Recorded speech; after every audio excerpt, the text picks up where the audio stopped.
자, 여러분에게 제가 이렇게 말씀 한번 드려볼게요. 여러분, 저절로 우연히 만들어진 것이 있다고 한다면, 이 세상에 존재한 저절로 만들어진 것이 있다고 한다면 저한테 가져오시면 제가 100억 원을 드리겠습니다. 이렇게 얘기하면 현실성이, 목사님 100억 원 없는 거 아는데 현실성이 없을 것 같아서 조금 더 현실적으로 제가 제안을 하도록 하겠습니다. 저절로 만들어진 것이 있다고 한다면 그것을 가져오면은 제가 100만 원을 드리겠습니다. 근데 그거는 유효기간이 오늘까지가 아니에요. 오늘까지 절대 못 찾습니다. 제가 유효기간을 여러분이 죽을 때까지로 정해놓겠습니다. 저희가 은퇴한 다음에도 있으면 가지고 오시면 제가 100만 원을 진짜 드리겠습니다. 그런 게 있을까요? 왜 자신할까요? 제가? 없으니까요. 저절로 어떻게 만들어져요? 여러분, 우리가 인간이 저절로 만들어졌다는 거, 세상이 저절로 창조되었다는 거, 이런 거. 자, 인쇄소에서 인쇄 공장이 갑자기 폭발을 했어요. 그랬더니 막 인쇄 기계가 막 움직이더니 책이 하나가 만들어졌어요. 그럴 수 있을까요? 여러분, 그럴 수 없어요. 근데 그것보다 더한 확률이 지구가 만들어지고 우리 인간이 만들어진 거예요. 자, 좋아요. 그렇게 만들어진다고 합시다. 그냥 조금 우리가 양보를 하고 조금만. 그렇다면 그 인쇄소의 기계는 또 어떻게 만들어진 거예요? 여러분, 원인 없는 결과는 없고 저절로 만들어진 건 없습니다. 그게 과학이에요.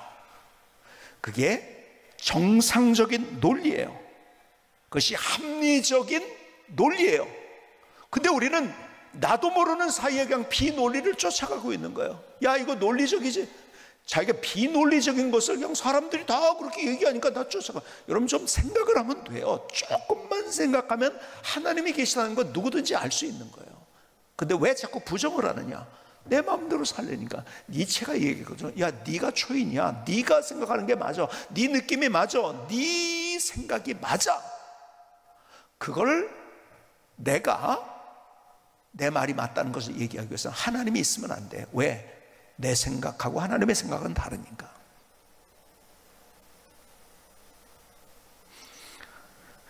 그래서 니체가 그렇게 주장하면서 세계는 점점 도덕과 윤리가 없어지기 시작합니다. 영성이 사라지면 도덕과 윤리는 자동적으로 없어지는 거예요. 그런데 어떤 분의 글을 읽었더니 그 사람이 이런 표현을 했더라고요. 도덕과 윤리 자체가 없어지는 시대가 아니라 상식 마비의 시대다. 그 표현이 참 굉장히 와닿았어요. 상식 마비. 상식마저도 없어진 시대. 그러니까요, 참 차별금지법이 만들어지려고요. 차별금지법 만들어지는데요. 차별금지법 만들어지면 사람들이 자꾸 뭐 교회가 어떻게 되는 것처럼 뭐 설교 못한다 이런 얘기, 뭐 이거는 2차적인 거예요. 다 2차적이고요. 이 세상이 어떻게 되는지 아세요? 우리 다음 세대가 불행해지는 거예요. 왜요? 질서가 무너져 버리니까요. 여러분, 이 세상의 모든 것들을 바치는 것은 질서입니다. 그렇죠? 하다못해 성경에서는 고린도전서 2장, 13장, 14장에서는 성령의 은사에 관해서 얘기를 하면서도요, 성령의 은사가 기적이 일어나는 게 은사가 아니라는 거예요. 방언하는 게 은사가 아니라는 거예요. 거기에 질서가 없으면 은사가 아니라는 거예요. 여러분, 성령의 은사가 막 나타나는 기적이 나타나고, 여러분, 그 이단들도 합니다. 그리고 그런 교회들이 망하기도 합니다. 왜 그런지 아세요? 질서가 없으면 그 모든 것들이 의미가 없는 거예요. 여러분, 가장 중요한 것은 질서입니다. 여러분, 과학의 원리도 다 질서예요. 질서가 없어요. 그래서 여러분, 성경에서 그것을 영어로 오더라고 얘기를 하면, 오더, 그 질서가 있을 때 존재가 되는 거예요. 질서는 뭡니까? 음악으로 따지자면 하모니예요. 제가 오래전에 한 음악회에 간 적이 있어요. 현대음악을 한대요. 현대음악 한번 들어보자 하고 갔다가요, 제가 그냥 토할 것 같고 너무 힘이 든 거예요. 머리가 아프고. 왜요? 현대음악은 뭔지 아세요? 질서를 무너뜨리는 거예요. 그러니까 불협화음의 연속이에요. 여러분, 불협화음을 계속 듣고 있어 보세요. 어떻게 되는지. 근데 그걸 즐기는 사람이 있더라고요.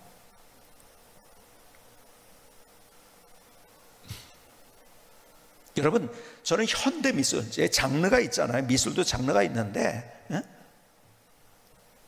저는 인상파의 그림을 좋아하는데, 장르 중에서 뭐 음악도 자기가 뭐 트로트 좋아하는 사람, 발라드 좋아하는 사람 다 있죠, 그렇죠? 근데 여러분, 저는 진짜 싫어하는 게 현대 미술이에요. 현대 미술은 뭔지 아세요? 질서를 파괴하는 거예요. 그럼 멋있다고요. 여러분, 똑같이 여러분, 남자와 여자가 결혼하는 것, 그것이 질서예요. 그런데요, 질서가 파괴됩니다. 그러면 어떤 세상이 될까요? 여러분, 완전히 불행한 인생이 될 수밖에 없는 거죠. 무너지는 거죠. 어떤 제국도, 어떤 대단한 나라도 그 나라의 사회적 질서가 무너지면 다 무너졌어요. 망했어요. 그러니까 뭐 이런 것들도 우리가 참 와닿지 않지만은, 아이들이 결혼을 했는데 며느리를 데려갔는데 남자애 보니까, 사위를 데려갔는데 보니까 여자야. 뭐 이것도 참 이적이지만요, 그런 것이 문제가 아니라 그것 때문에 사회의 모든 질서가 무너지게 되어 있다는 거죠. 그것은요, 내가 이렇게 생각하면 그게 답이에요. 그래서 성을 얘기할 때 이제는요, 여러분, 젠더라는 표현을 합니다. 성을 얘기할 때 남녀가 아니에요. 이제는 이런 것들이 통과가 되면은요, 이제는 성을 얘기할 때 이제 좀 긴 성도 있어요. 아침에는 남자였다, 저녁에는 여자. 남자가 되어가고 있는 여자. 그러니까 성이 30 몇 개로 얘기하다가 요즘은 또 보니까 70 몇 개로 있대요. 그래서 혼란이지, 혼란. 그렇죠? 여러분, 그렇게 해서 내 말과 내 느낌이 맞고 내 생각이 맞다, 자기 의를 가지고 사람들이 살기 시작하면 어떤 일이 벌어지는가? 어떤 일이 벌어지는가? 사회 갈등 지수가 높아집니다. 갈등 지수가 높아져요. 우리나라의 갈등 지수가 OECD 국가 중에서 2위에서 4위를 한대요. 갈등 비용으로 연간 80조 원이 우리가 드는데요, 안 들을 때가 80조 원. 삼성경제연구소에서 제가 연구한 결과를 봤더니요, 한 해 최고 많이 갈등 비용이 드는 때가 246조 원. 눈에 보이지 않는 거죠, 이것은. 우리나라 정부 예산이 약 500억 되나요? 근데 갈등 지수, 갈등 때문에 들어가는 갈등 비용이 연 250조 정도 되는, 기가 막힌 일이죠. 그러니까요, 이 차별금지법이 통과가 됐다 그러면 여러분, 집 빨리 사야 됩니다. 왜 그런지 아세요? 집값이 올랐지만 더 오릅니다. 왜 오를까요? 제가 작년에도 그 얘기를 했어요. 집값이 저거 떨어질 거 기대하지 말라고. 왜 그런지 아세요? 사람들이 갈등하다 보니까 이 자꾸 부딪히니까요, 이 시대가 어떤 시대가 되냐면요, 옛날에는 보통 한 5인 가구, 6인 가구, 옛날에는 10인 가구 이랬죠. 뭐 우리 어렸을 때야 뭐 열 몇 명씩 한 가구에 살았죠. 근데 바로 얼마 전까지만 해도 5인 가족이 한 가구예요. 5인 가족이 한 가구예요. 근데 어느새 이제는 1인 한 가구에 사는 인구가 평균적으로 2점 몇 명이 되는 거예요. 한 3명이 안 됩니다. 자, 그러니까 보세요. 우리가 5천만으로 따졌을 때, 5천만으로 따졌는데 5인 가구에, 한 가구에 5인씩을 산다고 하면 1000가구만 있으면 돼요. 그렇죠? 그런데요, 한 가구에 2.5명이 평균적으로 산다고 하면은 얼마나 될까요? 여러분, 2배가 넘는 집이 필요한 거예요. 여러분, 한 가구에 2명이 살면은 3배가 넘는 집이 필요한 거예요. 수요는 있는데 공급이 없게 되는 거죠. 그건 오를 수밖에 없죠. 제가 어저께도 어떤 분이 전세를 구한다고 갔다가요, 제가 지난주서부터 전세 구한다고 했다가 허탕친 얘기를 들었어요. 갔는데요, 가니까 이미 나간 거예요. 그러니까는 이번 주에는 어떤 일이 벌어졌냐면, 이런 일이 벌어졌대요. 동시에 와서 보기로 한 거래요. 그래서 좋은 사람, 다 좋아하니까 뭐 없으니까 뭐 저기 하겠죠. 동시에 보고서 누굴 줄 수 없잖아요. 그래서 추첨해서 하자 이렇게 됐는데, 가니까 이미, 아니 가는 게 아니라 그렇게 약속해놓고 오지 말라고 그러더래요. 왜 그런가 했더니 이미 나간 거예요. 어떤 사람이 돈을 더 많이 주고 가져갔겠죠. 그렇죠?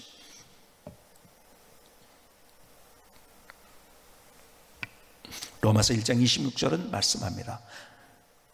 이 때문에 하나님께서 그들을 부끄러운 욕심에 내버려 두셨으니 곧 그들의 여자들도 순리대로 쓸 것을 받고 영리로 쓰며 그와 같이 남자들도 순리대로 여자 쓰기를 버리고 서로 향하여 음욕이 부릴 듯하며 남자와 더불어 부끄러운 일을 행하여 그들의 그릇 때문에 상당한 봉을 그들 자신이 받았느니라.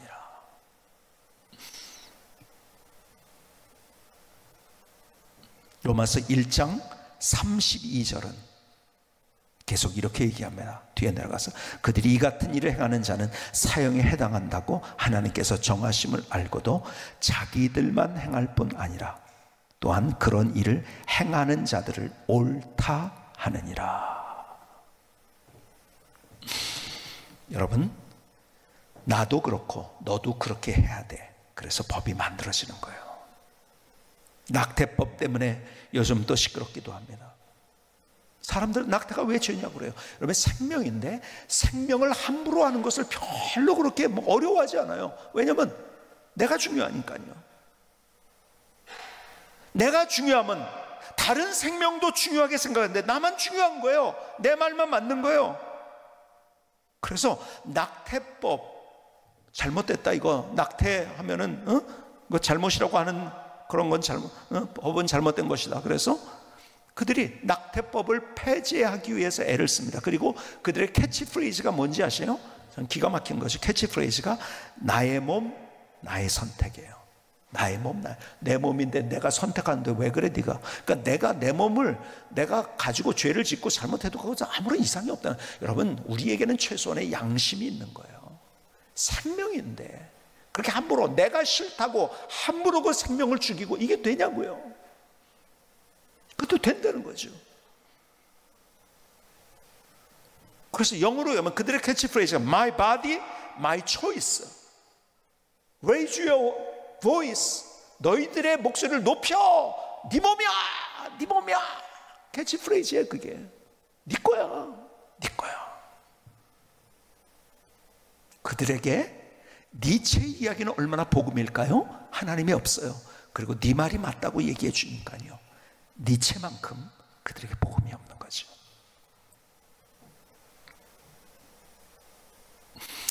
여러분, 세상 사람들이 자기 의로 살아갈 뿐만 아니라 우리가 믿는다 하면서도 우리의 의로 우리의 삶을 살아갈 때가 얼마나 많은지요.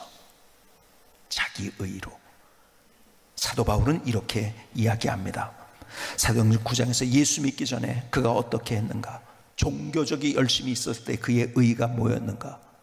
사도행전 9장 1절에 사울이 주의 제자들에게 대하여 여전히 위협과 살기가 등등하여 대제사장에 가서 다메섹 여러 회당에 가져갈 공문을 청하니 이는 만일 그 도를 따르는 사람을 만나면 남녀를 막론하고 결박하여 예루살렘으로 잡아오려 함이라. 내 의가 있어요. 내 의가 강하니까 화가 납니다. 내 의가 강하니까 갈등을 만듭니다. 싸웁니다. 죽입니다. 여러분, 이 시대는 하나님의 의가 있는데 하나님의 의가 하나님의 성품이고 하나님의 형상이에요. 그렇게 우리를 창조하셨는데 이 세대는 내 의를 가지고 살라고 아우성을 치고 있어요. 얼마나 와닿는지요. 그럼에도 불구하고 복음만이 우리의 희망이잖아요. 그렇죠? 내가 복음을 부끄러워하지 않으니 이 복음을 모든 믿는 자에게 구원을 주시는 하나님의 능력이 됨이라.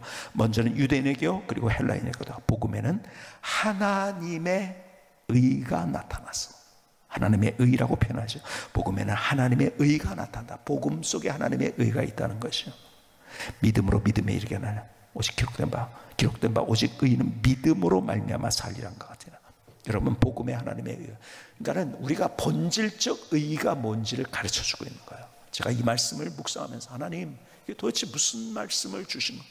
제가 사실은요, 하나님의 형상에 대해서 얘기하면서 사랑, 용서, 그 다음에 무슨 뭡니까? 이 의를, 하나님의 righteousness, 이걸 얘기하는데요, 그러면 이걸 어떻게 해야 되는가? 사실은 오래전에 제목을 잡아놓고 제가 구상을 했지만요, 제가 설교하면서 제일 부딪혔던 게 이게 의, 사람들은 것을 정의 justice 혹은 righteousness, 그러면 세상 사람이 가진 것과 하나님의 것은 뭐가 다른 것인가? 계속 제가 걸으면서도요, 저는 걸으면서 성경 구절 하나를 붙들고서 이게 많이 걷습니다. 그리고 묵상을 합니다. 하나님께서 저에게 깨닫게 하신 것, 하나님의 의를 묵상하다 무엇인지를 분명하게 보여주신 것. 하나님의 의가 뭔지 아십니까? 원래적인 의가 뭔지 아십니까? 본질적인 의가 뭔지 아십니까? 우리는 내 생각이 의라고 얘기해요. 그렇죠? 내가, 그래서 나는 여자인데 남자야, 내 말이 맞아. 자기의 저스티스예요. 자기의 의예요. 그것은. 그런데 하나님의 의가 뭔가? 정의가 있는데, 정의가 있는데 사랑이 있는 것. 다시 말해서 하나님의 의는 정의 플러스 사랑이에요.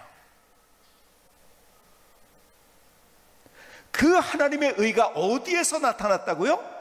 복음에서 나타났어요. 갈보리 언덕의 십자가를 바라보지 않겠습니까? 다시 여러분, 그 십자가는 어떤 십자가인지 아십니까? 우리가 잘못한 거예요. 죄를 졌어요. 잘못한 것을 잘못했다고 그것에 대해서 보응하시는 하나님의 정의가 그 안에 있어요. 십자가요. 왜 예수님이 십자가에 달렸을만 했을까요? 여러분, 우리가 잘못한 것에 대한 보응이 있을 때 그때 그것이 정의인 거예요. 그렇죠? 그게 정의인 거예요. 근데 그 정의만 있을 때요, 세상은 지옥이 됩니다. 정의만 있을 때 세상은 지옥이 돼요. 프랑스 혁명이 일어났어요. 루이 14세 때 여러분 역사에서 배운 것처럼 지문고 국가다 하면서 베르사유 궁전을 짓고 막 얼마나 화찬란하게. 그랬더니 이 평민들은 다 굶어 죽게 생겼는데 루이 16세로 오면서 백성들이 막 그냥 난리가 났죠. 이제 삼부회를 소집하는 그 과정 속에서 이제 사람들이 폭동이 일어나고 막 이러면서 소위 말해서 바스티유 감옥을 쳐들어가면서 그것을 그때를 가리켜서 프랑스 혁명이 일어났다고 이야기를 합니다. 물론 프랑스 혁명은 많은 것들이 영향을 받기도 했어요. 바로 그 전에, 바로 얼마 전에 미국이 독립하면서 독립선언을 하고 그 다음에 공화정으로 가고 대통령을 만들고 하는 과정 속에서 우리 이제 왕정 필요 없다, 우리도 공화정으로 가야 된다. 사실 미국의 독립에 굉장히 직접적으로 영향을 받은 데가 그것이 프랑스 혁명이죠. 근데 뭐예요? 잘못했다는 것에 대한 자기들의 정의만 있었어요. 어떻게 됐죠? 수십만이 단두대에서 죽었어요. 얼마나 피비린내가 나는지 몰라요. 정말 피비린. 수많은 사람들이, 수백만의 사람들이 감옥에 갔어요. 그 과정 속에서 그 피비린내 났던 그 역사를 제가 읽어보는데요, 야, 이 정의가 사람을 이렇게 잔인하게 만드는구나. 결국 그러다가 이제 그렇게 했던 사람이 또 이제 또 단두대에 올라가고, 단두대를 만들었던 사람이 반대로 또 단두대에 올라가게 되고 막 이러면서 막 그냥 나라가 더 초토화가 되어버렸죠. 그때 나타난 사람이 나폴레옹이고, 나폴레옹을 통해서 막 세계를 정복하기 시작하니까 또 영웅이 되어서 또 자기가 또 뭐가 됐어요. 그러다가 총통이 되고. 그 과정 속에서요, 수많은 사람들이 죽었고 피비린내 나는 역사를 경험했어요. 왜요? 너 이렇게 했으면 잘못했다, 이러한 인간적인 정의만 있었기 때문에. 반대로 역사학자들이 얘기하기를, 영국에는 그런 혁명이 왜 없었는가? 바로 교회가 살아 있었기 때문이었다. 뭐 그 얘기는 긴 얘기이기 때문에. 그래서 정말 사회 속에서 교회가 역할을 해줬기 때문에, 그래서 우리 교회도 그런 것을, 우리 한국 교회가 그렇게 가야 된다는 것을 또 얘기하기도 합니다. 정말 중요한 거죠. 자, 그런데 보세요. 그 사람들이 가진 의의는 잘못한 것에 대한 단죄밖에 없습니다. 근데 하나님의 의의는 그 십자가에서 우리가 잘못했기 때문에 거기 죄에 대한 형벌, 결과가 있어요. 그런데 그게 끝이 아니에요. 거기에 사랑이 있었어요. 여러분, 십자가는 기가 막힌 자리예요. 왜 그런지 아세요? 하나님의 정의가 있는 자리고, 여러분, 잘못된 것을 잘못했다고 그냥 넘어가지 않는 하나님의 정의가 살아있는 자리, 그러면서 동시에 하나님의 사랑이 있는 자리.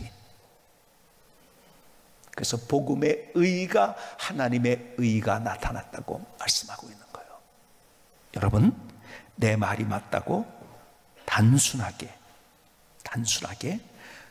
너 잘못됐어, 여기에서 끝나는 것은 잘못된 의예요. 의가 있지만은 거기에 사랑이 있을 때 진짜 원래적인 의, 하나님의 것이 형상인 거예요. 여러분, 이 시대는 자기 의가 충만한 시대예요. 자기 정의가 충만한 시대예요. 그래서 사랑이 없어집니다. 여러분, 말세를 이야기하면서 성경은 우리에게 말세 때에는 뭐 기근이고 지진이고 뭐 여러 가지 얘기하지만은, 그런데 중요한 것은 사랑이 없어진다고 얘기를 합니다. 그러면서 이렇게 얘기해. 마태복음 24장에 주님께서 하신 말씀 10절에 그때 많은 사람이 실족하게 되어 서로 잡아주고 서로 미워하겠으며 거짓 선자가 많이 일어나 많은 사람을 미혹하겠으며 불법이 성함으로 많은 사람의 사랑이 식어지리라. 여러분, 불법이라는 의미 속엔 잘못된 법이에요. 잘못된 법이 만들어지니까 사랑이 없어져 버린다는 거예요. 차별금지법도 그런 거죠. 정의는 얘기하는데 사랑은 없어져요. 이건 잘못된 의예요. 그런데 하나님께서는 로마서 3장 21절에 계속 말씀합니다. 이제는 율법 외에 하나님의 한 의가 나타났으니 율법과 선지자에게 증거를 받은 것이라. 곧 예수 그리스도를 믿음으로 말미암아 모든 믿는 자에게 미치는 하나님의 의니 차별이 없느니라. 차별이 없는 하나님의 의. 그래서 우리가 그 하나님의 의가 다시 회복돼야 되는 거예요. 여러분, 의가 왜곡되어졌어요. 그리고 의에 대해서 정의를 잘못하고 있는 시대를 살아가고 있어요. 그래서 우리의 의가 다시 회복되는데, 어떤 의? 정의 플러스 사랑, 그것이 하나님의 의예요. 여러분, 우리 자녀들을 가르칠 때도요, 어떤 사람은요, 잘못했는데 괜찮아 이건 잘못된 거, 그건 의가 아니에요. 그렇죠? 근데 어떤 사람은 너 잘못했어 이것만 하고 있어. 그것도 의가 아니에요. 우린 양극단에 어쩌면 서 있어요. 아니요, 잘못한 건 잘못한 것, 그러나 그것을 사랑으로 포용해 주는 것. 여러분, 우리의 가정에서 그래야 되고, 자녀들과 관계 속에서 그래야 되고, 우리의 부부 관계에서 그래야 되고, 우리의 친구와 우리의 사회 속에서 우리가 그런 의를 만들어가는 거예요. 근데 세상은 의를 얘기해요. 정의를 얘기해요. 근데 갈등하는 거예요. 사랑이 없어지는 거예요. 싸우는 거예요. 갈등하는 거예요. 불행해지는 거예요. 오늘 하나님 안에서 하나님의 원래적인 형상, 그 의, 그것은 정의 플러스 사랑이에요. 이것이 균형감 있게 같이 갈 때 우리의 삶 속에 하나님이 누군지, 그래서 복음적으로 우리의 삶을 더 기가 막히게 살아갈 수 있는 비결이 여기 있는 거예요. 이 원리가 여기 있는 거예요. 다시 그 하나님의 의가 살아서 움직이는 우리의 삶이 될 수 있기를 주님의 이름으로 축복합니다.